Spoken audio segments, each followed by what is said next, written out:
Most Americans think of India as perhaps either a very poor country, disadvantaged, starving people, elephants, that sort of, old picture, or they think of India as the sort of IT capital of the world. Now, both aspects are true. Both aspects are aspects of Indian reality. But what connects them? What kind of holds it together? Is there an explanation for it? Most Americans don't know, maybe don't even care. But for those who do, this lecture, I think, would be quite interesting. Similarly, most Indians don't know much about the United States and have, I think, a kind of ambivalent attitude to it, by which I mean, on the one hand, they love and respect it, admire it, want to go and live there if they can, certainly visit it. On the other hand, even if they've lived there for many years, in my experience, Indians tend to want to knock America down because really secretly we all want India to be number one.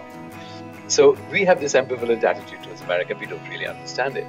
So in my talk, I'm going to be talking about politics, I'm going to be talking about economics, I'm going to be talking about education, I'm going to be talking about history.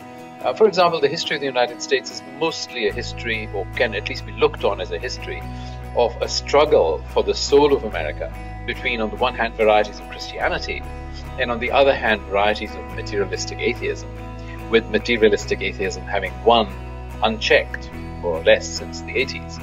Of course, at the moment, the situation is different and is not so clear. It's not clear to me that atheistic materialism is winning any longer, but on the other hand, what's exactly happening is difficult to tell. We need a bit of historical perspective, a little bit of distance to be able to see that. And in the case of India, of course, I'll be covering it even more briefly, given the fact that it's an ancient civilization, large country, much more to cover, so I'll be covering it in that sense much more briefly. And I'll be starting with pre-Vedic civilization, going on to Vedic civilization, going on to the reactions against Vedic civilization, Buddhism, Jainism, Bhakti, Vedanta, the role of Sikhism, Islam, and of course a very peculiar role of Christianity in kicking off the Indian reform traditions, Raja Ram Mohan Roy onwards. And then of course the rise of socialism and capitalism in India, the current rise of the Dalit Bahujans.